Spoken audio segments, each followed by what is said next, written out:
connectés, bienvenue aux membres de l'Église. Merci d'être venus assister à une célébration de baptême. J'aimerais vous demander, est-ce que vous allez bien? Est-ce que ça va vraiment?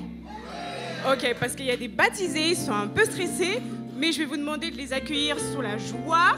Je vais vous demander d'accueillir donc Dimitri, Maria, Maël et Kevin.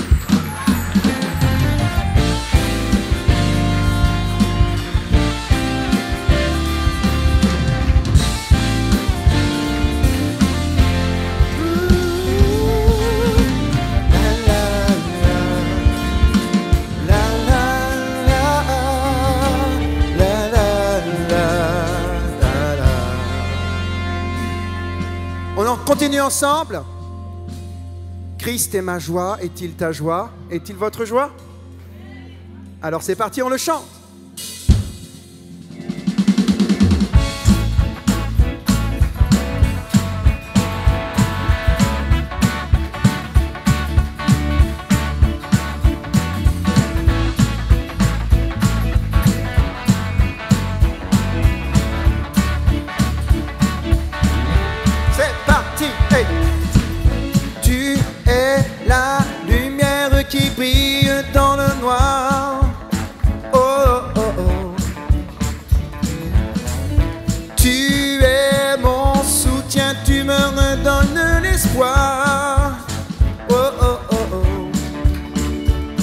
Non, je n'aurai pas honte de proclamer de tout mon être, je peux le déclarer.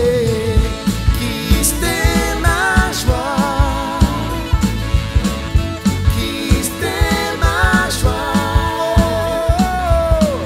Je n'aurai pas peur de chanter, pas peur de crier.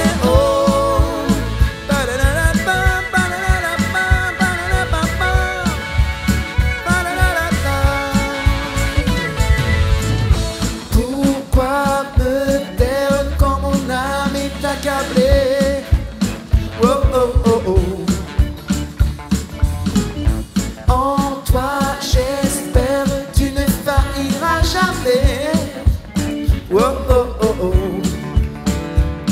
Non, je n'aurai pas honte de proclamer de tout mon être, je peux le déclarer que Christ est ma joie, il est ma joie.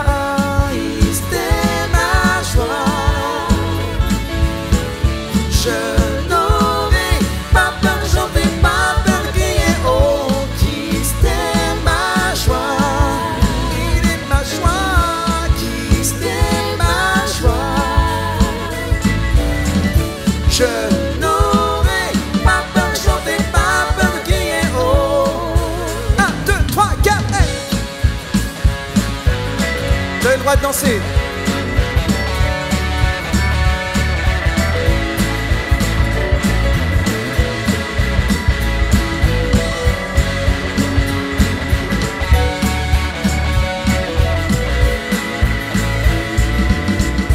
Pourquoi me taire quand mon âme est accablée? On dit ah, Christ est ma joie.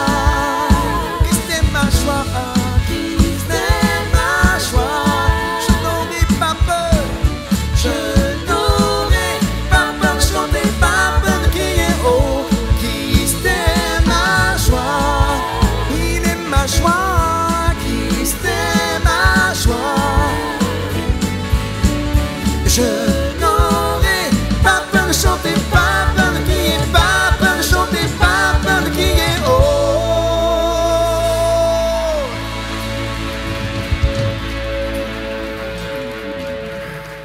Quelles que soient les circonstances de nos vies, Dieu est là. Et Dieu, il n'aime pas plus ceux qui disent qu'il aime en fait. Parce que Dieu nous a tous créés, donc il nous aime tous de la même manière. Mais quelle joie il éprouve lorsque on revient à la maison du Père. Et tout simplement, peut-être tu viens ici pour la première fois ou une des premières fois et sache juste que Dieu t'a aimé avant même que tu saches qu'il existe. Il y a une parole de la Bible qui dit Dieu nous a aimés le premier. Ok. C'est-à-dire qu'en fait, il arrive parfois que les gens nous aiment, on ne s'en rend même pas compte. Ça, c'est vrai, ça arrive. Parfois, on ne tombe pas amoureux le même jour, vous voyez. Puis pendant longtemps, moi, j'ai aimé ma femme, elle ne savait même pas, elle n'était pas amoureuse de moi. Mais j'y suis allé la voir au bon moment. Et lorsque je lui ai ouvert mon amour, elle a reçu, et j'ai reçu le sien, et c'était bien, c'était le bon timing. C'est peut-être ton timing aujourd'hui avec Dieu. Je dis ça, je dis rien. Et on voudrait juste chanter que Dieu est bon et qu'il est au-dessus de tout, de nos problèmes, de nos épreuves. Et que même quand tu es dans la barque et que c'est difficile, s'il est là avec toi, ça va aller. Amen.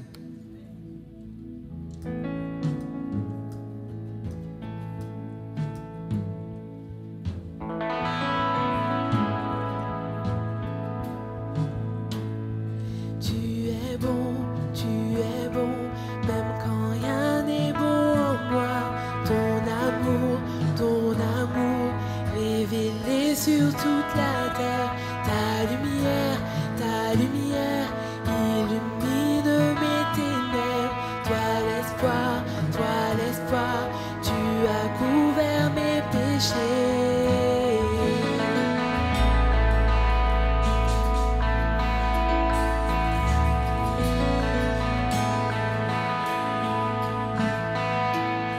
Toi la paix, quand mes craintes me dépassent, tu es prêt, quand je viens à m'égarer.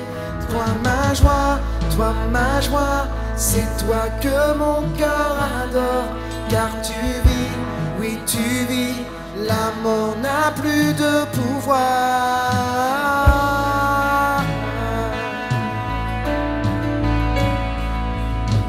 Oh, je cours dans tes bras, les richesses de ta grâce me suffiront toujours. Rien n'est semblable à ton amour, tu règnes pour l'éternité.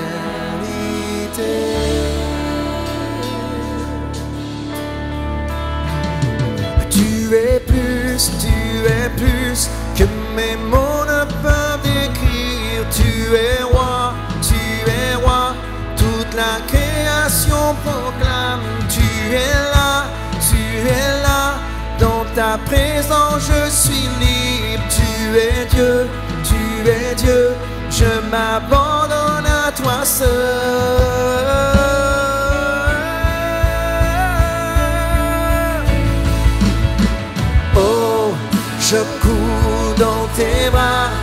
Je cours dans tes bras, les richesses de ta grâce me suffiront toujours.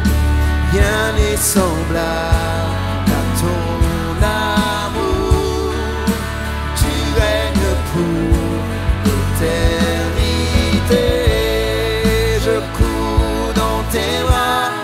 Je cours dans tes bras, les richesses de ta grâce me suffiront toujours. Rien n'est semblable à ton amour, tu règnes pour l'éternité.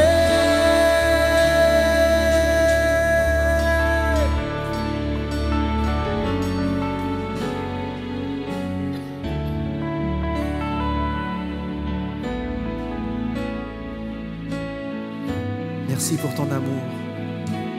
Oh Dieu, merci pour ton amour qui vient nous percuter, qui vient nous changer. Il est tellement étonnant. Merci pour ton amour. Mon cœur vers toi se chantera. Jésus, Jésus, mon cœur vers toi se chantera.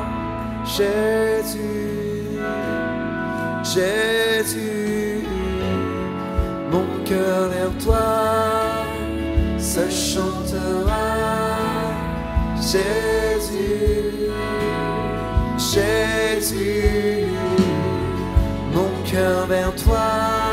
Chante, chante, en esprit, en vérité. Oh,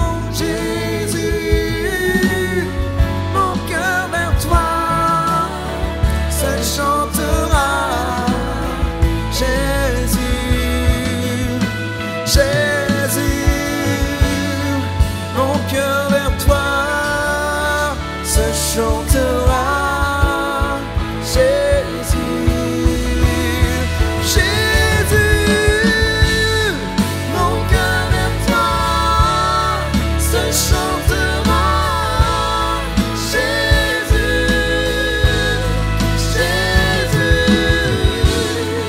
Mon cœur vers toi se chantera Jésus, Jésus. Oh, je cours dans tes bras, je cours dans tes bras. Les richesses de ta grâce me suffiront toujours. Rien n'est semblable à ton amour. Tu règnes pour l'éternité. Je cours dans tes bras, je cours dans tes bras. Cours dans les bras du Père céleste, du Père de toutes choses. Rien n'est semblable à ton amour.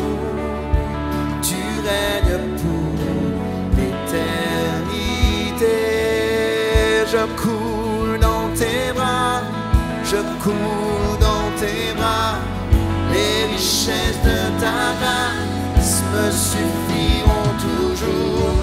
Car rien n'est semblable à ton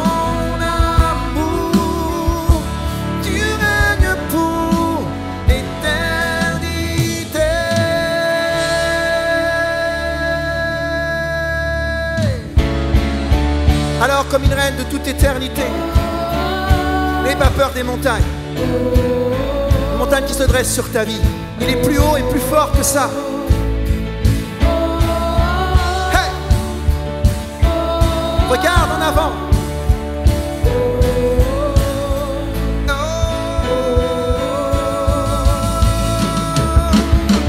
Mes yeux t'ont vu bouger les montagnes. Je le crois, tu peux le faire à nouveau dans le désert. Oh, oh, tu traces la voie. Et je le crois, tu peux le faire à nouveau. Mes yeux t'ont vu bouger les montagnes. Et je le crois, tu peux le faire à nouveau. Dans le désert, tu traces la voie. Et je le crois, tu peux le faire à nouveau. Tu peux le faire à nouveau. Tu peux le faire à nouveau. Tu peux le faire à nouveau.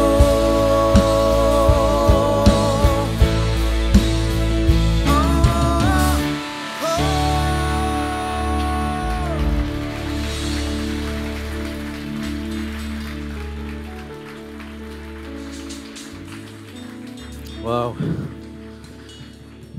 J'aimerais le chanter à nouveau et à nouveau ce chant encore. Ça va, vous allez bien? Je savais bien que j'allais me faire avoir. On m'a dit le dress code aujourd'hui, c'est Bermuda avec chanclette. Non, c'est pas vrai. Je suis habillé comme ça parce que, je ne sais pas si vous savez, vous êtes invité à une célébration de baptême. Vous savez? Ça va? Qui c'est? Ça va, vous le savez? Invité à une célébration de baptême. Je dis célébration parce que, en fait, généralement, dans cette église, moi j'ai découvert ça ici, comme nulle part ailleurs, je crois, que le baptême, c'est vraiment l'occasion de faire une grande fête. Une grande fête. Alors, vous connaissiez les fêtes de fin d'année, les fêtes de début d'année, avec Noël, avec le jour de l'an. Là, c'est les baptêmes. Voilà. Vous allez voir, et on va continuer la fête. On va avoir nos amis qui vont se faire baptiser aujourd'hui. C'est trop bien. On peut les applaudir, on peut les encourager là. Waouh. Yes. Je ne voudrais pas vous souhaiter une bonne année 2020 en fait. Ce que je souhaite, c'est que vous n'entriez pas dans une année nouvelle, mais que vous entriez dans une nouvelle saison de votre vie. Que vous entriez dans une nouvelle période de votre vie, la meilleure période de votre vie, peut-être ce soir. Pour quelques-uns, ça peut être un départ comme ça en fait. On saisit souvent les débuts d'année pour faire des bonnes résolutions, pour du changement, etc. Mais je peux te dire que n'importe quel moment de l'année, il y a un changement possible avec Jésus. Et ce changement, il peut être possible aujourd'hui, en début d'année, et c'est ce que je te souhaite, ok? Ce que je te souhaite, que ce 5 janvier 2020 soit l'occasion d'un grand bouleversement. Grand bouleversement. C'est ce que je te souhaite pour cette année. Donc le baptême, pourquoi les baptêmes? Alors souvent on utilise ce mot, le baptême, comme le baptême du feu, okay, le baptême de l'air. Qui c'est qui a déjà sauté en parachute? Ah, peut-être qu'il y en a qui ont sauté en parachute, c'est trop tard. Non, c'est super là-haut, ok. Sauter à l'élastique, baptême, saut à l'élastique, baptême. Ah waouh, trop bien, je rêve de ça. Baptême en plongée. En plongée, on fait tous ceux du devant en fait, c'est un club de plongeurs. On utilise ce mot baptême pour la première fois où on fait quelque chose d'exceptionnel. Mais en fait, le baptême, selon la Bible, c'est pas ça. C'est pas la première fois où tu fais quelque chose d'exceptionnel. C'est vraiment quelque chose d'exceptionnel et qui n'est pas fait pour juste marquer un événement, mais pour marquer un début de quelque chose d'extraordinaire. Ce n'est pas simplement des photos que tu vas regarder, d'événements qui sont passés dans ta vie, de choix que tu as fait, faire quelque chose d'émotionnel, mais c'est quelque chose qui touche plus profond que ça, c'est un changement de vie. Le baptême, selon la Bible, on va regarder la définition, on va en voir la forme aussi, et on va parler aussi de la symbolique du baptême. La définition, on trouve une définition du baptême, vous savez, il y a deux manières de définir. La chose c'est quelque chose ou la chose c'est pas quelque chose. Et on va parler du baptême qui n'est pas en fait, une définition négative. Le baptême n'est pas la purification des souillures du corps. Alors même s'il y a un joli jacuzzi avec une eau à 38 degrés dans laquelle tout le monde rêverait de se baigner, moi je l'ai fait toute la journée, que la moitié malheureusement. Mais c'est pas la purification des souillures du corps. Je sais pas si vous êtes comme moi, mais moi quand je me lave, j'aime bien fermer la porte à clé. Je n'ai pas trop envie d'appeler tous mes voisins pour qu'ils voient comment je me baigne, comment je me lave et tout ça, vous voyez. Et le baptême, ils ne vont pas venir se laver publiquement, vous savez, comme les bains publics. Ce n'est pas une purification de quelque chose de l'extérieur. Souvent, on croit que parce qu'on résout des choses qui sont à l'extérieur de nous, ça va aller mieux dans la vie. On croit que parce qu'on fait un acte religieux ou autre chose, ça va aller mieux dans la vie. On croit que parce qu'on fait le baptême, par exemple, on croit qu'on va éloigner les foudres de Dieu à notre égard. On croit que parce qu'on fait le baptême, on va obtenir quelque chose de Dieu. Mais en fait, le baptême, ce n'est pas parce que je veux obtenir quelque chose de Dieu. Ce n'est pas pour obtenir quelque chose de Dieu. C'est parce que j'ai obtenu quelque chose de Dieu. D'accord? Je ne me fais pas baptiser pour recevoir quelque chose de Dieu. Dieu m'a déjà donné pleinement toutes choses en Jésus-Christ. Et c'est le baptême, c'est du coup, en fait, ce n'est pas la purification des souillures du corps, ce n'est pas quelque chose à l'extérieur, mais c'est quelque chose à l'intérieur qui s'est passé. Et c'est quelque chose à l'intérieur, on en voit un petit peu un aperçu. C'est l'engagement d'une bonne conscience, une bonne conscience envers Dieu. Je ne vais pas vous faire un petit sondage pour savoir qui a une bonne conscience envers Dieu ou pas. Mais je sais que moi, fut un temps, je n'avais pas de bonne conscience envers Dieu. Vous savez, la bonne conscience, je l'ai perdue très tôt dans ma vie. Que ce soit dans le mensonge, que ce soit dans le vol, que ce soit dans toutes sortes de choses. Mais en fait, la bonne conscience, il y a moyen de recevoir une bonne conscience. Comme je vous l'ai dit, ce n'est pas pour recevoir quelque chose de Dieu, ce n'est pas pour recevoir une bonne conscience, ce n'est pas pour avoir une bonne conscience envers Dieu. Ça y est, c'est bon, je suis baptisé, hop, j'ai coché la croix, baptême dans ma vie, c'est bon, c'est OK avec Dieu. Non, ce n'est pas du tout ça. C'est parce que Dieu a fait quelque chose. La bonne conscience, on peut essayer de se la racheter. Je ne sais pas si vous êtes comme moi, mais moi, quand j'ai fait quelque chose de travers, ça me pèse. Ça me pèse, mais grave. Ça vient et ça me charge. Et j'ai besoin de faire quelque chose pour faire machine arrière. Mais il y a des choses, on ne peut pas faire machine arrière. Par exemple, quand tu as cassé un vase, tu as cassé un vase. Si tu as juste un petit morceau, tu fais un petit coup de colle et puis tu le tournes de l'autre côté, c'est bon, ni vu ni connu. Mais si le vase s'est éclaté en 1000 morceaux, je peux te dire qu'il n'y a rien à faire. Il n'y a rien à faire. Et ça, c'est une image de quand tu as brisé ta vie, quand tu as brisé le plan de Dieu pour ta vie, ça ressemble à un vase cassé en 1000 morceaux que tu vas essayer de reconstituer pièce après pièce pour essayer de regagner une bonne conscience. Je vais essayer de rajouter une bonne œuvre, puis un autre morceau, puis un autre morceau que j'ai cassé, puis un autre morceau. Et ça n'arrive jamais puisqu'on le refait tomber plein de fois en plus, le vase. La bonne conscience, elle ne viendra jamais des œuvres qu'on peut faire. La Bible dit que ce n'est pas par les œuvres que nous sommes sauvés, mais c'est par la foi, par la confiance qu'on place dans la parole de Dieu, dans ce que Jésus a fait à la croix. Et cette bonne conscience, elle peut venir d'une autre manière. J'ai cette image qui m'était venue un peu plus tôt dans la journée. J'étais en mission dans un pays, et dans ce pays, on apprend aux enfants à grandir d'une certaine manière. On les apprend à être responsables, à gagner leur conscience de cette manière-là. On avait une petite fille de 2 ans, ça doit donner à peu près ça comme taille, qui était là, et ça faisait pas trop longtemps qu'elle marchait, et elle avait une espèce de bidon de 5 litres qu'elle tirait comme ça. Elle essayait de le porter, et elle était en larmes, Parce que son job, en fait, c'était « Ah ouais, ben, tu vas devoir apprendre à grandir, tu vas devoir apprendre à assumer. Alors, on va t'apprendre ça dès 2 ans. Pim, on te file ton bidon qui fait 1/3 de ton poids et tu dois le porter. » Et en fait, ça ressemble à ça quand on essaye, nous, de se racheter notre conscience. Et elle était là et c'était détruisant. On avait envie de l'aider, mais je pense qu'il y avait la marâtre qui était de l'autre côté et qui n'avait pas trop envie qu'on l'aide parce qu'elle voulait qu'elle apprenne comme ça. Et on pense que Dieu, des fois, veut agir comme ça. Il nous dit, eh ben, si tu arrives à te rattraper, si tu arrives à porter, si tu arrives à assumer tout ce que tu as fait, si tu arrives à porter tes fardeaux, eh ben, ça va aller mieux. Et d'un coup, il y a une autre image qui vient, c'est celle d'un papa qui prend son enfant, qui le soulève de terre, qui le met sur ses épaules. Et de cette position-là, l'enfant peut voir à la manière dont le père voit.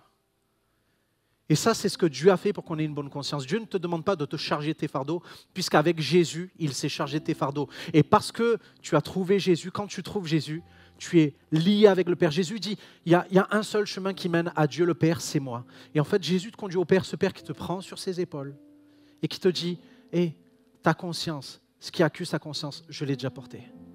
Ce qui te pèse dans ta vie, je l'ai déjà porté. Jésus l'a porté à la croix. Et ce que je veux faire maintenant, c'est, comme tu es mon enfant, te prendre sur mes épaules et te conduire sur le chemin. Waouh!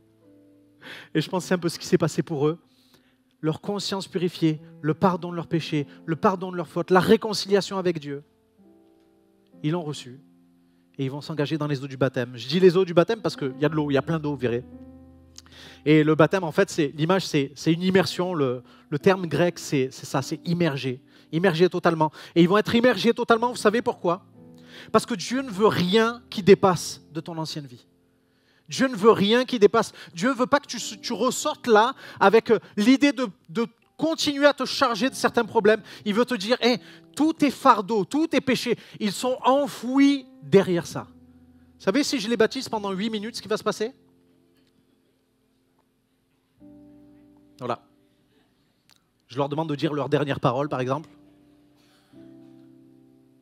Et c'est une image, en fait. J'arrive à la symbolique. En fait, c'est cette image du baptême, cette forme, cette immersion totale, ça nous parle de Jésus qui a été immergé lui aussi, mais dans la mort. Il est mort totalement. Et il a donné sa vie pour toi. Et la Bible dit que si tu t'identifies à lui, si tu deviens une même plante avec lui, tu peux avoir ta vie passée qui est totalement effacée. Tout ce qui est des fardeaux, tout ce qui t'éloigne de Dieu, c'est effacé totalement. Et tu peux ressortir comme Jésus est ressuscité le 3e jour et naître à une vie nouvelle. C'est un peu comme un enfant qui sort du ventre de sa maman, les poches des os ont été percées, encore de l'eau. L'enfant sort et il naît. Quand je vous disais tout à l'heure que ce n'est pas une nouvelle année que je vous souhaite, peut-être à certains je vous souhaite une nouvelle naissance. Pour d'autres, je vous souhaite une résurrection. Je souhaite quelque chose de neuf. Dieu a dit, je suis sur le point de faire une chose nouvelle. Est-ce que tu veux la connaître? Ses amis, ils ont répondu oui, direct. Direct.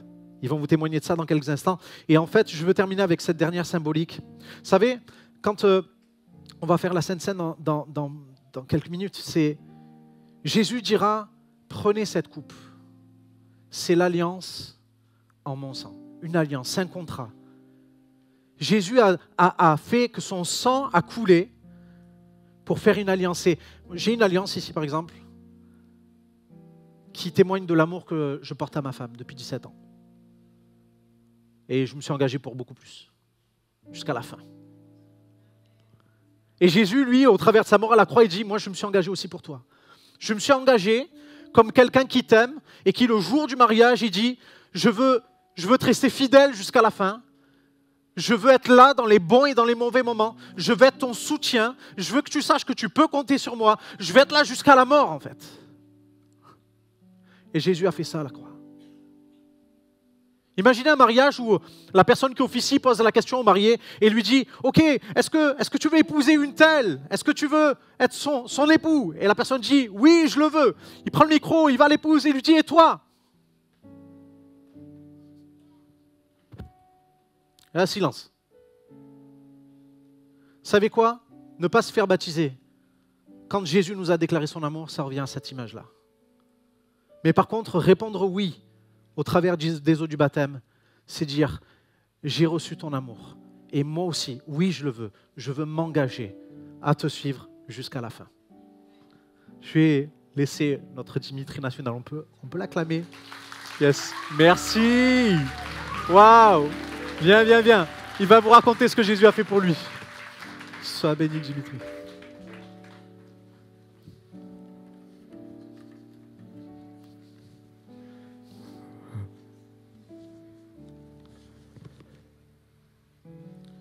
Bonjour à tous. Je vous remercie d'être venus aujourd'hui. Je m'appelle Dimitri, j'ai 17 ans. Je suis originaire de la Guadeloupe. J'ai grandi dans une famille adventiste. J'ai toujours aimé Dieu, j'ai toujours aimé partager sa gloire. J'ai toujours cru en Dieu. Cependant, je sentais toujours au fond de moi un manque au niveau spirituel. Et malgré cela, j'ai toujours eu cette volonté de continuer avec lui et de vouloir acclamer sa gloire. Mais j'étais plutôt du genre à influencer des gens. J'étais plutôt du genre à me laisser influencer, voire même influencer certaines personnes. Je connaissais le bien, je faisais le mal. Et un soir de septembre, toute ma vie a basculé. Que ce soit ma vie spirituelle ou charnelle. J'ai arrêté d'aller à l'église, j'ai arrêté de prier, j'ai arrêté le foot qui était ma passion. J'avais des difficultés à l'école. Et à ce moment-là, arrivé en cours, il y avait une amie de ma classe. Je lui expliquais qu'en fait, que je me sentais seul et que je sentais ce besoin de retourner à l'église adventiste. Que j'ai toujours été. Et à ce moment-là, elle m'a expliqué en fait qu'elle aussi, elle allait à l'église et qu'elle allait à l'église, justement, à l'église d'en face. Et par la suite, elle m'invita à l'église MLK. Une amie et moi, pardon. Et le dimanche qui vient, une fois arrivé à l'église MLK, j'ai ressenti une joie, j'ai ressenti une forme d'apaisement au sein de l'église. Et arrivé chez moi, j'expliquais à ma mère qu'en fait, ce qui s'était passé, ma mère, elle était très heureuse pour moi. Et cependant, elle était un peu hésitante du fait que ça soit une autre église. Mais elle n'était pas réticente car elle voyait le bonheur à travers mes yeux. Le dimanche d'après, c'est à travers un chant. J'ai décidé de participer à l'offrande. Et c'est à travers un chant, que le Saint-Esprit communiqua avec moi. Et à ce moment-là, le Saint-Esprit, j'entendais cette voix au fond de la salle qui me disait « Ici est la maison du Seigneur, le Saint-Esprit est là, que tes péchés soient effacés, tes fardeaux supprimés. Je te proclame cela au nom du Père, du Fils et du Saint-Esprit. » Et je ne comprenais pas ce qui se passait, je n'avais pas l'habitude, justement, je ne croyais pas au Saint-Esprit. Et arrivé au moment où le Saint-Esprit me disait ça, je commençais à pleurer. Je pleurais pas d'habitude, j'ai pas l'habitude de pleurer. Et justement, je ne comprenais pas ce qui m'arrivait. Et à la fin, cette même voix me dit essuie tes yeux et maintenant marche, va raconter mes œuvres. Et cette amie, cette sœur de l'église me donne un mouchoir pour que je puisse essuyer mes larmes. Et en fait, c'était juste incroyable ce que je venais de vivre. Une fois arrivé chez moi, en fait, j'hésitais de dire aux gens parce que les gens peuvent me prendre pour un jeune fou ou quoi. Du coup, j'hésitais de parler à mon entourage. Et c'est à ce moment-là, en fait, durant la semaine, que j'ai senti en fait un changement au niveau de ma façon de parler, d'agir au quotidien, que j'ai compris en fait que j'étais plus seul, mais en compagnie de l'Éternel, mon Dieu. Et en fait, aujourd'hui, je souhaite me baptiser pour marcher avec le Seigneur jusqu'à la fin de ma vie. Et ce pas vers le baptême, c'est une manière pour moi de remercier Dieu pour tout ce qu'il a fait pour moi et tout ce qu'il continuera de faire pour moi. Je remercie énormément cette sœur de m'avoir invité à l'église MLK. Et pour finir, je tiens à vous dire, mes chers amis, que Dieu nous aime, il croit en nous, il nous écoute et sera toujours avec nous.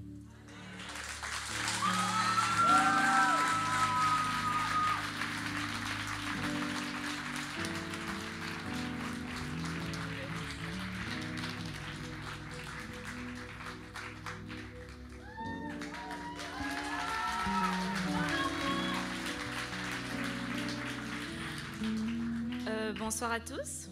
Ah, vous êtes nombreux. Je m'appelle Maria, j'ai 21 ans et je suis malgache. Je suis issue d'une famille chrétienne, une mère luthérienne et un père protestant. Donc personnellement, j'ai toujours connu Jésus. J'ai fait l'école de dimanche, je me suis même fait confirmer. J'étais baptisée bébé, mais en fait, j'étais pas en paix. C'est-à-dire que en grandissant, je priais et tout, mais je savais pas pourquoi et pour quelle raison d'ailleurs. Et je priais surtout pour le paraître et surtout pour mes grands-parents qui sont des vrais croyants de l'Église. Et puis voilà. En grandissant, j'ai commencé à rencontrer des aléas dans ma vie. Il y a eu le divorce de mes parents, j'ai commencé à avoir des ruptures amoureuses, j'ai eu beaucoup de problèmes émotionnels en fait. Et à un moment, j'étais plus en paix avec moi-même, je me culpabilisais, j'étais insatiable, je vivais très mal. Et sauf que voilà, au bout d'un moment même, je me suis éloignée de Dieu, j'ai arrêté de prier parce que je me suis dit que ça sert à rien. Là, je fais le bien, tout le monde m'arrache le cœur, ça sert vraiment à rien en fait. Je me suis dit ça. Ah, je suis désolée. Et voilà. Et je commençais à déprimer, je commençais à ne plus supporter mon entourage. J'étais plutôt casanière et je voulais juste rester à la maison, être toute seule et qu'on ne me dérange pas. Sauf que ça m'a menée pour vous dire que ça m'a même menée à venir en France et de partir de mon pays parce que tellement je supportais vraiment plus personne. Et je suis venue en France. Arrivée en France, il y a eu ma sœur qui m'a invitée à venir à Amelka. Et c'est là que Jésus a touché ma vie en fait. C'était le 28 juillet 2019. C'est récent. Et le pasteur Yvan, il prêchait sur la merveilleuse restauration, sur la vie de Judas. Et il expliquait comment se reconnecter avec Dieu après une longue distance. Et là, je me suis dit, waouh, c'est pour moi en fait. Et j'ai commencé à avoir soif. Et à chaque fois que je venais en culte, je pleurais. Et il y a ma sœur qui m'a répété, en fait, c'est le Saint-Esprit qui te touche. Et j'ai dit, peut-être, oui. Mais quand même, arrivée à la maison, j'ai commencé à prier, à avoir un temps avec Dieu, en fait. Je lui ai demandé vraiment ce qu'il veut pour moi. Et que si je suis arrivée ici jusqu'à maintenant, si c'est sa voix. Et je lisais des versets, je commençais à lire des versets, j'ai installé la Bible dans mon téléphone, ce que j'ai jamais fait. Et là, il m'a parlé de la foi, il m'a parlé du baptême, et à chaque fois, ça revenait. Mais moi, j'étais vraiment contre au début, parce que dans les églises traditionnelles, en fait, tu te fais baptiser une fois, et c'est bon. Après ça, c'est devenu un péché si tu te rebaptises encore. Sauf que je tombais toujours sur des témoignages de baptême et je tombais toujours sur des versets de baptême. Et là, je me suis dit, non Maria, ça suffit, il faut vraiment que tu te fasses baptiser. Et j'ai demandé au Seigneur de guérir mon cœur. Il l'a fait. Et là, je vis paisiblement, vraiment. Et que malgré tout, en fait, j'ai toujours la joie en moi. Et que je propage la joie autour de moi. Je suis juste une nouvelle personne et j'ai toujours été bénie et je le suis encore. Et il va continuer à me bénir comme il bénira beaucoup d'autres jeunes. Pour finir, je vais juste vous dire que c'est pas vous qui cherchez Dieu, c'est Dieu qui vous cherche. Et il le fera d'une manière ou d'une autre. Moi, il a fallu que je sois à 10 000 km pour comprendre que voilà, je dois avancer dans la foi, j'ai plus le choix. C'est pas que j'ai plus le choix, mais c'est la plus bonne des décisions que j'ai pu prendre jusqu'à maintenant en fait. Et je le souhaite pour beaucoup d'entre vous. Et c'est juste merveilleux d'avancer avec Jésus en fait et de donner sa vie en Jésus. Vous allez vivre par des miracles. Et vraiment, je suis témoin. et je sais de quoi je parle. Soyez tous bénis.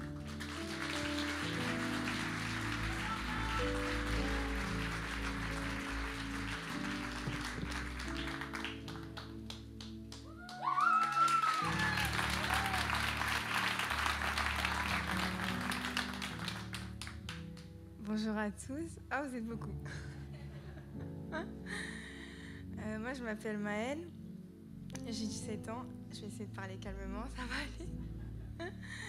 J'ai 17 ans, je suis en terminale. Pour vous contextualiser un petit peu, moi, je suis née dans une famille où tout le monde est catholique, sauf mes parents. Du coup, j'ai pas eu réellement d'éducation religieuse. J'entendais parler de Dieu par ma grand-mère, mais j'avais pas réellement de contact avec Dieu. Mais j'ai toujours eu au fond de mon cœur une petite flamme. Et plus j'ai grandi, plus cette flamme elle a grandi avec moi. Et en fait, j'ai compris que cette flamme, c'était ma foi. Et pour la comprendre, j'en ai parlé pendant longtemps avec une amie, pendant je pense 2 ans. Et c'est elle d'ailleurs qui m'a amenée à MLK. Et je la remercie encore aujourd'hui. Et c'était à une période de ma vie où j'étais malheureuse. Ça va aller.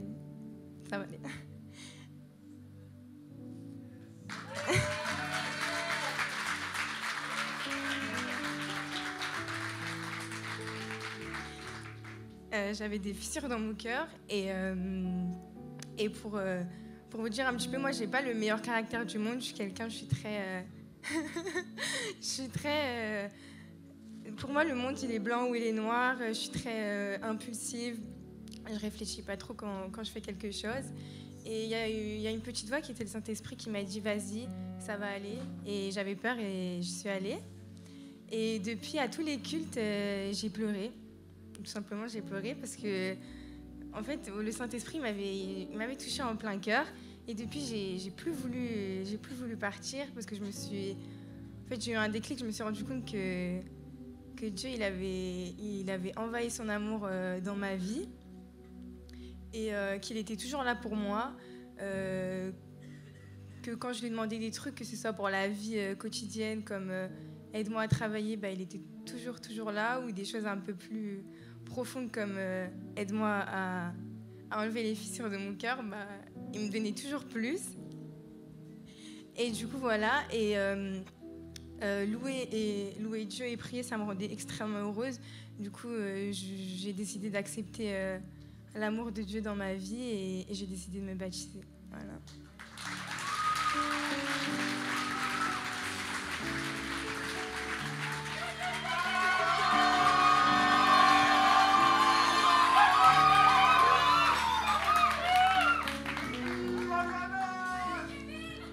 Bonjour à tous.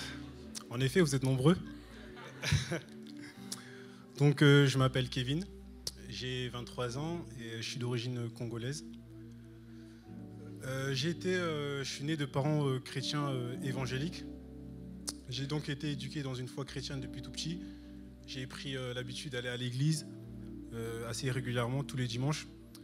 Mais je le faisais surtout pour faire plaisir à mes parents. Et par obligation surtout, je dirais. Donc, en grandissant un peu au niveau de l'adolescence, j'ai commencé un petit peu à m'éloigner du Seigneur, en succombant notamment aux nombreux péchés de la chair.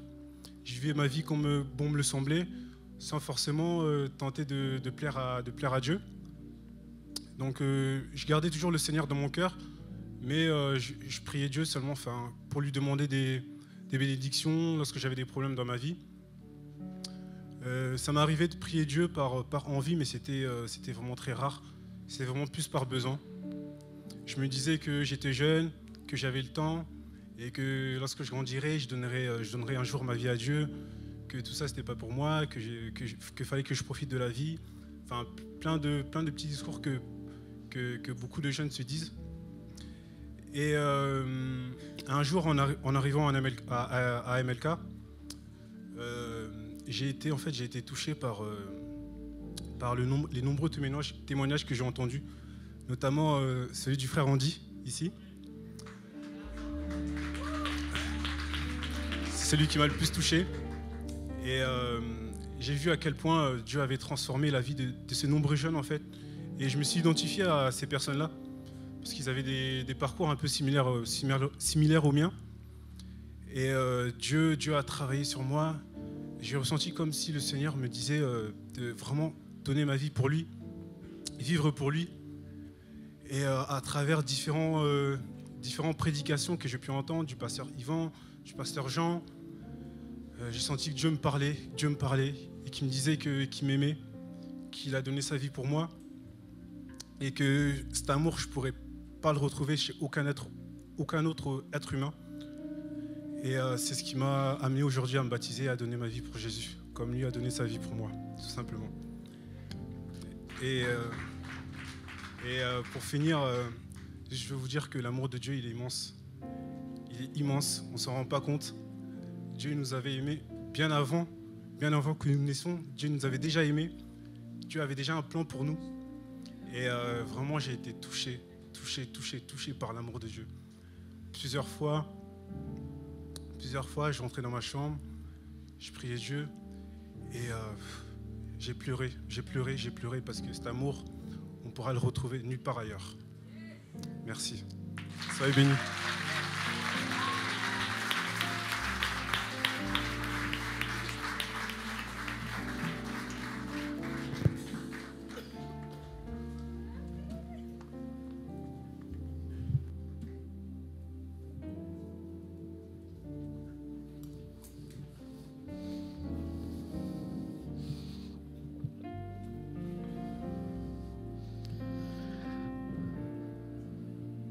C'est mon baptême. Mon baptême du feu. À chaque fois, j'ai peur de tomber. Waouh, on arrive au bon moment pour eux. On peut les applaudir, l'encourager. Merci Dimitri, super. Sois béni. Tu mets tes pieds par là. Waouh. Quelle grâce Dimitri. Dieu t'a vraiment parlé, t'a montré qu'il existait, t'a montré qu'il t'aimait. Est-ce que tu crois que Jésus est mort à la croix pour te pardonner tes péchés, pour te sauver?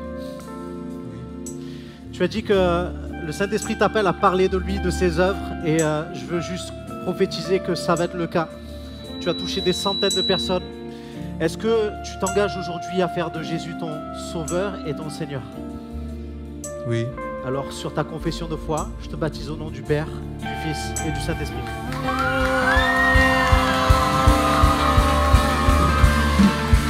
Oh, l'amour renversant, extravagant, infini de Dieu. Sans faiblir, il me cherche, il me poursuit, me ramène à lui. Je suis indigne et sans mérite, mais pour moi tu t'es livré. Oh, l'amour renversant, extravagant, infini de Dieu. Waouh. Maria, t'es arrivé à un moment donné où tu as dit ça sert à rien de prier. Tu te rends compte que c'était pas vrai? Oui, maintenant oui. Super. Tu as dit aussi quelque chose, c'est que c'est pas nous qui cherchons Dieu, c'est Dieu qui nous cherche, et je crois que Dieu il aurait fait le tour de la terre pour te retrouver. Effectivement, c'est ce qu'il a fait pour moi. Est-ce que tu crois que Jésus est le Fils de Dieu? Oui, Qu'il a donné sa vie à la croix pour te sauver, pour te pardonner? oui, Est-ce que tu veux faire de lui ton sauveur et ton Seigneur? certainement oui. Waouh. Alors sur ta confession de foi, je te baptise au nom du Père, du Fils et du Saint-Esprit.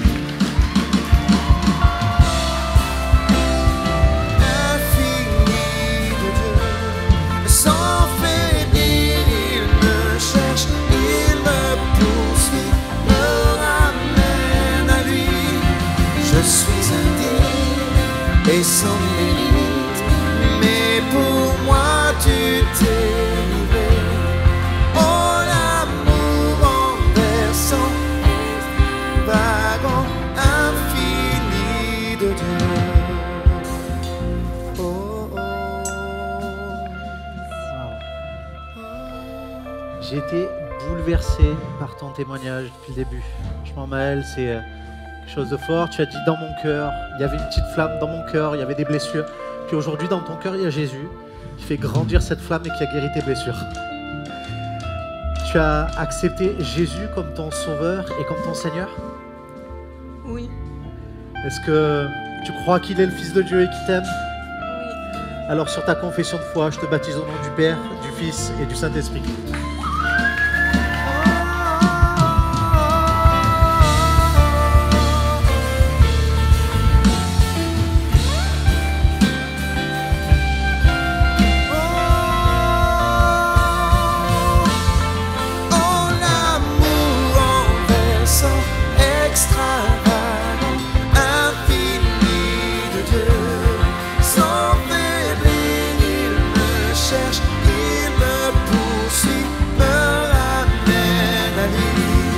Je suis indigne et sans limite, mais pour moi tu t'es livré.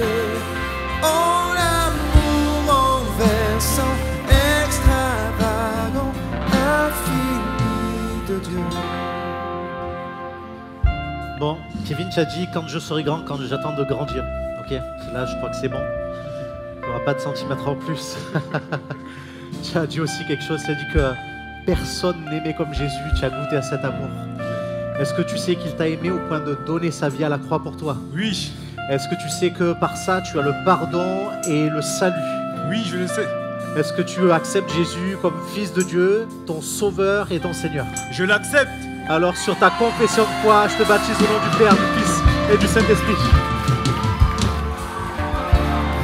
Mes premiers mots, tu me connaissais déjà.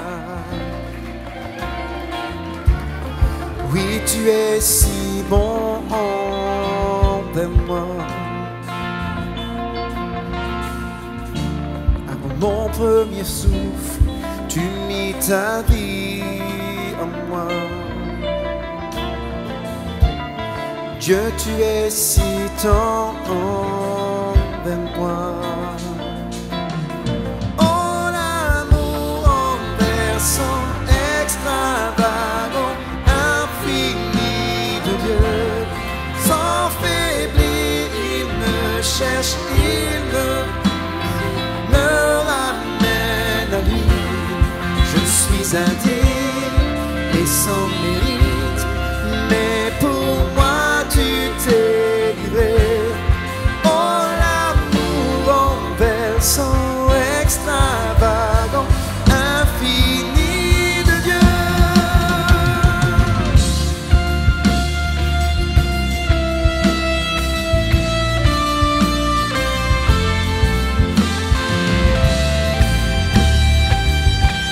On se lève ensemble pour finir ce chant. Hey! Je te rejetais, sans relâche tu m'aimais.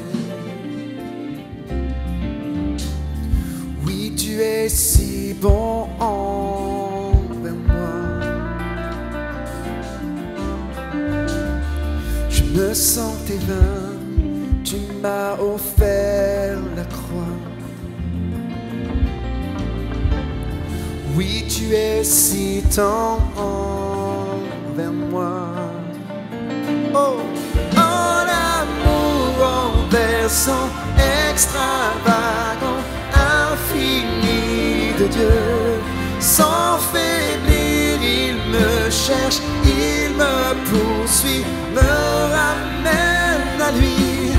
Je suis indigne et sans mérite, mais pour moi tu t'es livré. Oh, l'amour renversant, extravagant, infini de Dieu.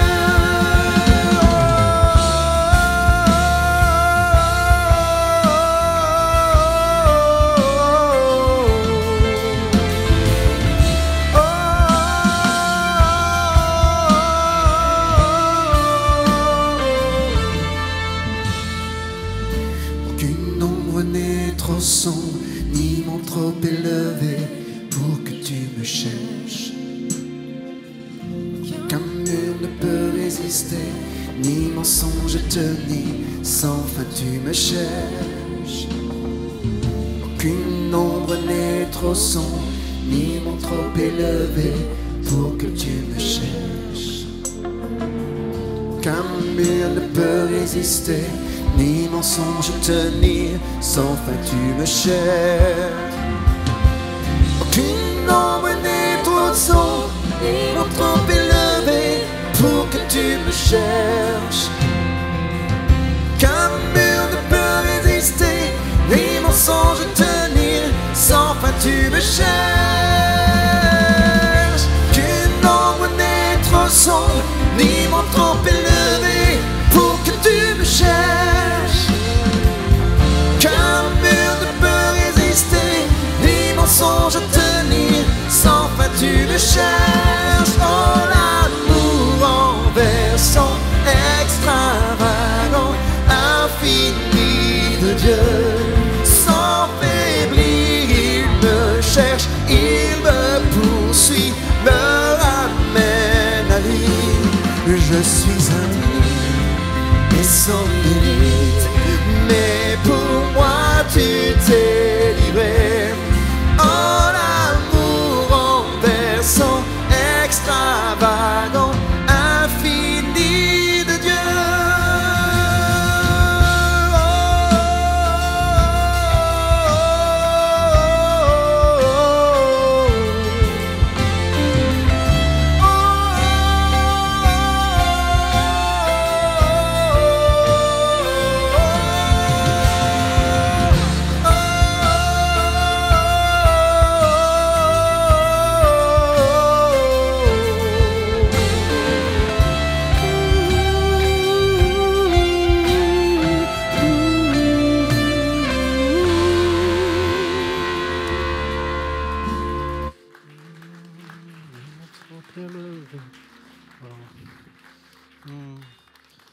Vous pouvez prendre place quelques instants, Vous pouvez prendre place quelques instants, on va juste échanger sur un passage de l'Écriture, sur un passage de l'Évangile. L'Évangile, ça veut dire bonne nouvelle. Je ne sais pas si vous aimez savoir que votre voisin a gagné à Euromillions, si ça change votre vie. Les bonnes nouvelles des autres, ça peut nous impacter, mais ça ne change pas vraiment nos vies. Par contre, ce qui peut changer la vie, c'est quand la bonne nouvelle devient ta bonne nouvelle à toi. On a une faveur sur cette église depuis quelque temps, c'est de voir que quand il y a des témoignages qui sont amenés, on a une répercussion dans la vie des gens. Des gens qui ont entendu des témoignages qui ressemblaient à leur vie, qui ressemblaient à ce qu'ils avaient besoin, qui ressemblaient à ce qu'ils étaient en train de vivre et dans lesquels Dieu est intervenu. Il n'était pas encore intervenu pour eux, mais il était intervenu dans ceux qui leur témoignaient. Et dans la foulée, il y avait des choses qui se multipliaient, comme des guérisons, comme la provision de Dieu, comme des restaurations, comme des guérisons intérieures, des restaurations intérieures. Et on voudrait que cet après-midi, cette bonne nouvelle devienne votre bonne nouvelle aussi. Il y a des tas de témoignages qu'on pourrait encore entendre. Plein de gens ici pourraient témoigner, dire ce que Jésus a fait dans leur vie. Dans les évangiles, vous trouvez aussi des choses. Et je crois que ce qu'on va échanger aujourd'hui peut être un changement, peut amener un changement de vie pour vous. On a entendu Maria qui a eu sa vie qui a basculé en fait, il y a très peu de temps, en juillet 2019, ça fait quelques mois en fait. Et si cette année 2020 c'était ton année? Et si cette chose nouvelle que tu attends était pour aujourd'hui, ce 5 janvier 2020? Je vais lire un passage qu'on trouve dans l'évangile de Jean, chapitre 5, où c'est marqué ceci. Après cela, il y eut une fête des Juifs et Jésus monta à Jérusalem. Or, à Jérusalem, près de la porte des brebis, il y avait une piscine qui s'appelle en hébreu Bethesda et qui a 5 portiques. Sous ces portiques étaient couchés en grand nombre des malades, des aveugles, des boiteux, des paralytiques qui attendaient le mouvement de l'eau, car un ange descendait de temps en temps dans la piscine et il agitait l'eau. Et celui qui descendait le premier, après que l'eau eût été agitée, était guéri, quelle que fût sa maladie. Là se trouvait un homme malade depuis 38 ans. Jésus, l'ayant vu couché et sachant qu'il était malade depuis longtemps, lui dit « Veux-tu être guéri ?» Le malade lui répondit « Seigneur, je n'ai personne pour me jeter dans la piscine quand l'eau est agitée, et pendant que j'y vais, un autre descend avant moi. » « Lève-toi, lui dit Jésus, prends ton lit et marche. » Aussitôt cet homme fut guéri, il prit son lit et marcha. Les amis, on est avec une piscine aussi, et l'eau s'est agitée, pas parce qu'il y avait un ange qui l'agitait, mais simplement parce que je rentrais, avant que les futurs baptisés y rentrent. Mais ce que je peux vous dire, c'est que ceux qui sont rentrés dans ces eaux, que ce soit aujourd'hui ou que ce soit dans d'autres moments ou dans d'autres époques, ont vu leur vie changer et révolutionner. Parce que Jésus est celui qui est capable de t'amener à la bénédiction que tu recherches. La première bénédiction qu'on a besoin, c'est la bénédiction de la paix avec Dieu. Et Dieu est capable de t'amener une paix. En fait, on recherche des choses dont on a besoin au plus profond de nous. Et ces choses, il n'y a que Dieu qui peut nous les amener. On peut avoir une joie qui peut être temporaire. On peut avoir une paix qui peut être temporaire. On peut avoir des choses qui sont superficielles. Mais au fond de nous, comme disait Dimitri, au fond de nous, comme disait Maël, il y a des blessures. Et il y a toujours quelque chose qui manque. Mais je peux t'assurer que quand Jésus remplit un cœur, il le remplit. Et puis ça déborde. Et puis ça déborde. Je vois cet homme qui avait 3 problèmes. Je ne sais pas si vous imaginez 38 ans de maladie. Il y a plein de gens ici qui sont là et qui n'ont même pas 38 ans aujourd'hui. Moi, j'en ai un petit peu plus. Et ça représente quasiment la totalité de ma vie. Imaginez-vous avec un problème que vous traînez depuis quasiment toute votre vie. Et peut-être pour certains, il n'y a pas besoin de gros efforts d'imagination parce que tu as un problème depuis ta naissance. Cet homme avait un problème et en fait, sa vie, elle était plus qu'autre chose caractérisée par ce problème. C'est comme s'il n'arrivait pas à se décoller de ce problème, comme quelque chose qui donnait son identité, quelque chose qui lui coulait à la peau. Il n'arrivait pas à se décoller de tout ça. Il avait un autre problème, c'est que, alors que Jésus lui dit « Veux-tu être guéri ?» Il va lui dire « Mais j'ai personne. J'ai personne. » Alors que je m'efforce d'aller vers l'eau de la piscine, alors que j'y vais, il y a quelqu'un qui m'a devancé. Moi, j'ai personne pour me jeter. J'aurais besoin de quelqu'un. Il avait un problème et je pense qu'on est tous dans le même sac à un moment donné. Qu'on le veuille ou non, on a toujours besoin de quelqu'un et ce quelqu'un qui n'est pas autour de nous. On pense que parce que quelqu'un est parti, quelqu'un est décédé dans notre famille, c'est ça qui nous manque. Et bien sûr que ça amène un vide. Mais je vous dis qu'il y a un vide dans le cœur, c'est Dieu. Et c'est de lui dont on a besoin, c'est Jésus dont tu as besoin. Il avait un autre problème, c'est qu'il n'avait pas de force, pas assez de force. Et je ne suis pas en train de dire qu'on mérite tout ce qui nous arrive et qu'on n'a fait aucun effort pour que ça change ou qu'on n'a fait aucun effort pour être mieux. Cet homme-là était paralytique, il faisait des efforts. Il dit, chaque fois que j'essaye d'aller vers l'eau, imaginez-vous un paralytique, les efforts que ça doit représenter pour essayer de se déplacer. Imaginez-vous le prix que ça lui coûte. Tout ça de prix pour si peu de résultats. C'est un peu le constat dramatique de notre vie. On n'a pas assez de force, les amis, pour atteindre le but. On n'a pas assez de force pour obtenir ce dont on a besoin. Parce que ce dont tu as besoin, Jésus l'a acquis pour toi. Et lui, il a utilisé toute la force qu'il avait pour aller jusqu'à la croix, pour te dire toute la force de son amour, pour te dire je suis prêt à aller jusqu'au bout. Moi, j'ai été au bout. On n'a pas la force d'être saint, d'être pur. On n'a pas la force de faire tout ce qu'on voudrait et qu'on sait être bien. Mais Jésus, lui, a eu la force. Cet homme avait 3 problèmes. Et il y avait une solution. Cette solution, elle a annoncé Jésus. Et tu as des problèmes dans ta vie. Et je ne vais pas te dire qu'il n'y a pas d'autres solutions. Mais ce que je veux te dire, c'est qu'il n'y en a qu'une qui va combler tous les vides dans ton cœur. Et elle a annoncé Jésus. Celui qui est capable de guérir ton corps. Celui qui est capable de remplir le vide dans ta vie. Celui qui a dit, je suis avec vous tous les jours jusqu'à la fin du monde. Et qui s'est engagé pour ceux qui sont engagés aujourd'hui dans les eaux du baptême. Et celui qui te dit, quand tu n'as plus de force, mon ami, saisis-toi de ma force à moi. Il a posé une question un peu bizarre à cet homme malade depuis 38 ans. Est-ce que tu veux être guéri? Dans une moindre mesure, c'est comme quelqu'un qui a 2 ans de chômage à qui Dieu dirait, est-ce que tu veux travailler? Un futur bachelier, est-ce que tu veux avoir ton diplôme? Un célibataire, est-ce que tu veux te marier? Vous savez quoi? C'est toutes ces choses qu'on est en train de rechercher et toutes ces choses où Jésus te dit, mais moi je veux faire quelque chose dans ta vie, mais il y a une chose que je ne peux pas faire, c'est vouloir à ta place. Vouloir à ta place. Alors cette question qui te semble ahurissante, Jésus te la pose et il te dit, est-ce que tu veux que j'intervienne dans ta vie? Est-ce que tu veux que je te réconcilie avec Dieu le Père? Est-ce que tu veux que je te pardonne? Est-ce que tu veux que je te délivre? Est-ce que tu veux que je restaure ta vie? Est-ce que tu veux que je remplisse ton cœur? Est-ce que tu veux? Est-ce que tu veux? Est-ce que tu veux? Les amis, la réponse, il n'y a que toi et moi qui l'avons. Il n'y a que toi qui peux la donner pour toi. Parce que la question, Jésus te la pose aujourd'hui. Que tu sois sauvé ou que tu ne sois pas sauvé, que tu sois loin de Dieu ou que tu sois proche de lui, Jésus te pose encore la question, est-ce que tu veux de ce que je suis venu t'amener aujourd'hui? Est-ce que vous voudriez répondre? Est-ce que tu veux répondre? On va prendre juste un temps, si vous voulez, on va fermer nos yeux et on va... J'ai à cœur de prier comme si c'était toi qui priais. J'ai à cœur de dire des paroles que j'aurais souhaité que tu dises.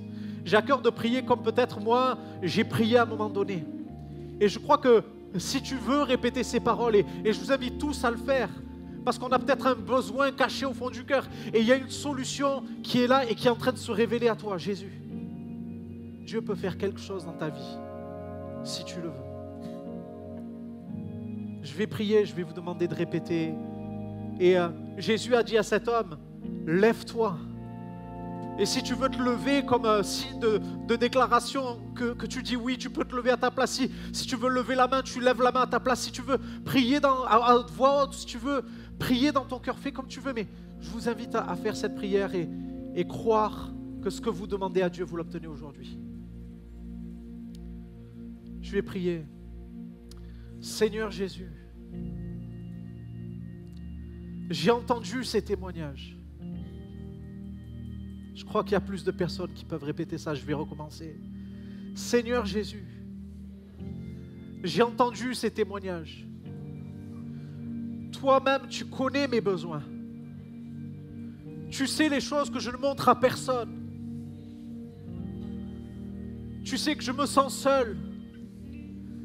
Tu sais que j'ai besoin de guérison. Tu sais que j'ai peur de la mort. Que j'ai besoin de pardon. Alors aujourd'hui, je veux te demander ton secours. Je veux demander ton pardon. Je veux te demander de venir dans mon cœur. Seigneur, sois mon sauveur. Sois mon secours. Dans le nom de Jésus, je t'ai prié. Amen. Amen. Soyez bénis, les amis.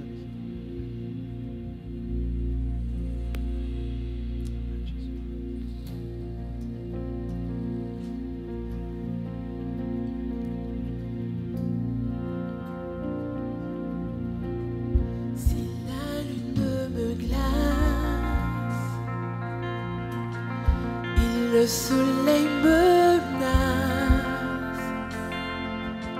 créateur des étoiles, mon secours est en toi. Si mes larmes ruissellent et que mon pas chancelle, Créateur de la terre, mon secours est en toi.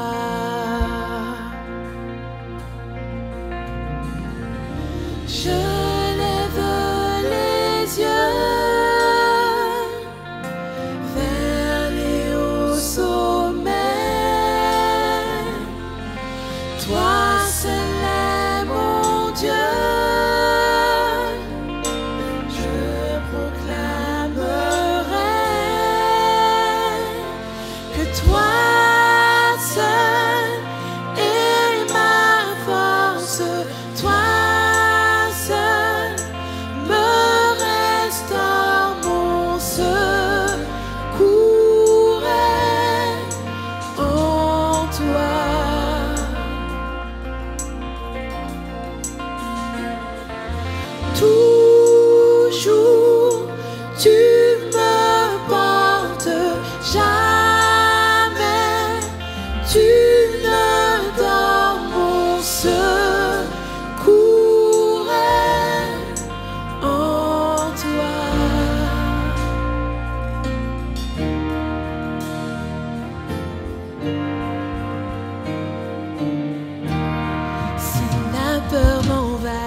mon âme chavire.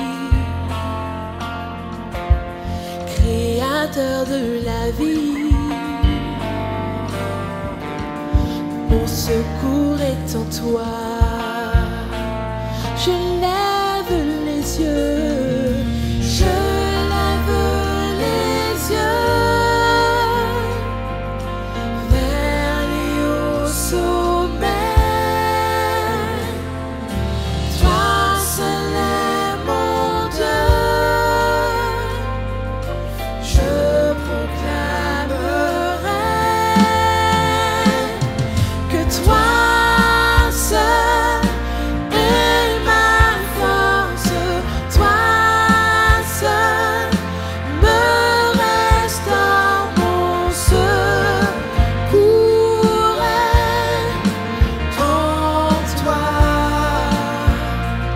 Pour toujours tu me portes, toujours tu me portes, jamais tu ne dors, mon secours est en toi.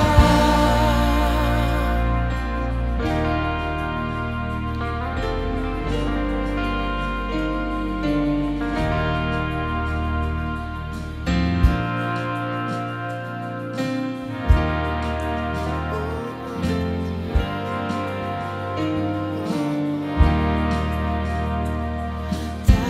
victoire, mon espoir, ton chemin, mon destin, ton salut, mon refuge, tout est en toi. Ta victoire, mon espoir, ton chemin, mon destin, ton salut, mon refuge, tout est en toi. Ta victoire, mon espoir, ton chemin, mon destin, ton salut, mon refuge, tout est en toi. Ta victoire, mon espoir, ton chemin, mon destin, ton salut, mon refuge, tout est en toi. Mon destin est en toi, Jésus, car toi seul est ma force, toi seul me restaure, mon secours est en toi.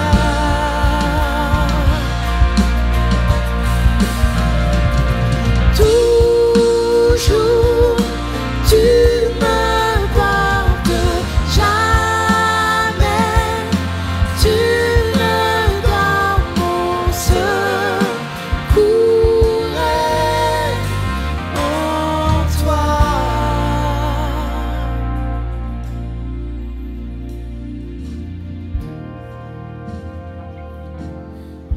Je vais vous proposer une petite téléportation le soir où Jésus a passé le dernier moment avec tous ses disciples avant d'aller à la croix. C'est le soir de la Sainte Seine. C'est ce jour-là où, par amour, il a livré deux symboles. Il a proposé qu'on prenne tous un petit morceau de pain et tous boire un peu de vin. Et il a dit à ses disciples, prenez ceci est mon corps. Alors je m'imagine, je ne devais pas trop bien comprendre ce qu'il essayait de dire à ce moment-là. Et puis prenez ceci est mon sang. Il ne savait pas du tout que Jésus allait se faire arrêter quelques heures plus tard et qu'il allait passer à la croix en fait. Par amour pour nous tous. Nous aujourd'hui nous comprenons un peu mieux le sens de ce repas, de ces emblèmes en fait. Et là nous vous proposons d'avoir un temps de communion. Ce que les disciples ont compris ce jour-là, s'il y avait une démarche d'amour entre Jésus et eux. Et ils étaient heureux de communier avec leur Seigneur. Si toi tu veux prendre ce temps de communion, alors vas-y. Lève-toi à ta place et prends ce pain, prends ce vin, en te rappelant que Jésus est mort pour toi. Enfin, que tu es OK avec ça en fait, tout simplement. Et que tu veux dépendre de son amour. Un temps de communion, les amis. Et pour vous, c'est votre première fois? Faites-le avec tout cet amour qui brûle pour Jésus, tout simplement. lui disant juste « Je t'aime ». Vous l'avez tellement bien dit tout à l'heure. Merci pour ce temps de communion que tu nous donnes et cet amour. Cet amour, tu l'as montré à la croix et tu nous le montres encore tous les jours. On ne peut pas faire autrement que de prendre maintenant ces emblèmes et nous rappeler à combien tu nous aimes et combien nous voulons t'aimer en retour.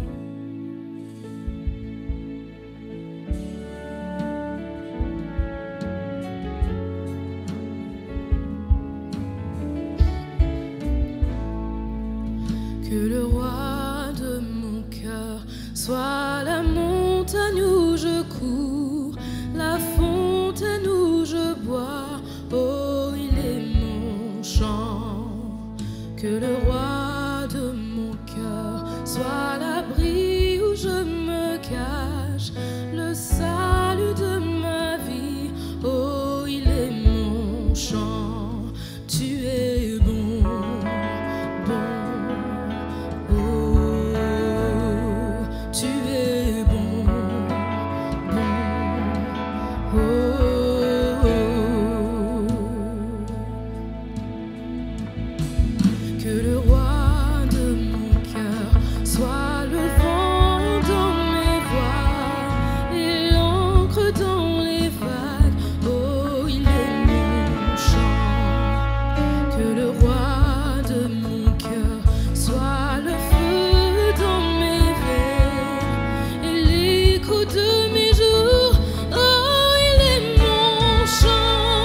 Tu es bon, bon, oh, tu es bon, bon, oh, tu es bon, tu es bon, tu es bon, tu es bon, tu es bon,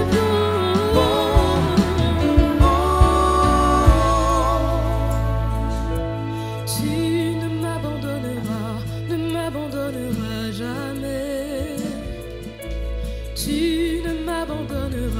ne m'abandonneras jamais.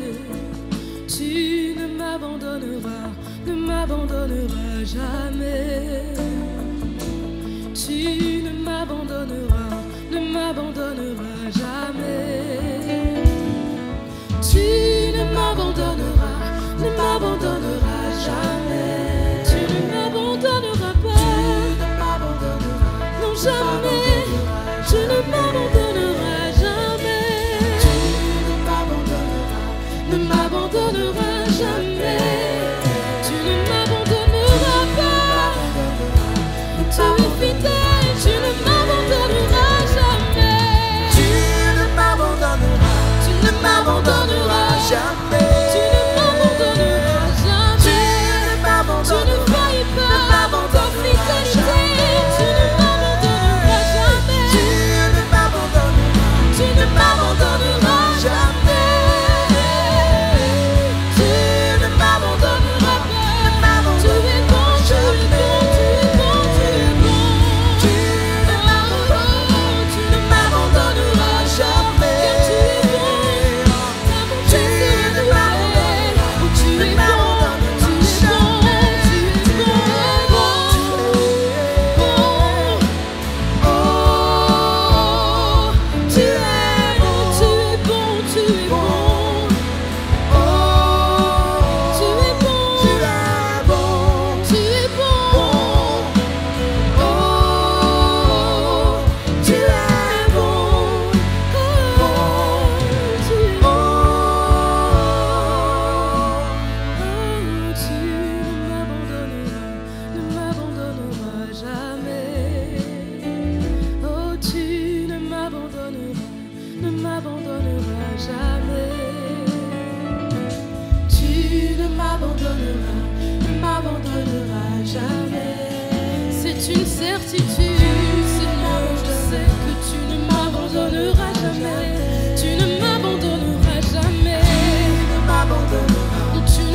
sommes heureux d'avoir pu passer ce culte ensemble dans la présence de Dieu. Et si vous passez en région parisienne, nous serions ravis de vous accueillir pour vivre un culte ensemble. Sachez que l'église MLK met à votre disposition d'autres contenus sur son site internet ou sur la chaîne YouTube Église MLK. N'hésitez pas à vous abonner. Notre mission, notre désir, c'est de vous offrir des contenus de qualité qui touchent les cœurs et qui changent des vies. Et pour cela, vous pouvez nous aider en soutenant financièrement ce beau travail afin que d'autres à leur tour soient bénis. Je voudrais personnellement vous dire merci. Merci pour votre fidélité, merci pour votre générosité et à très bientôt j'espère.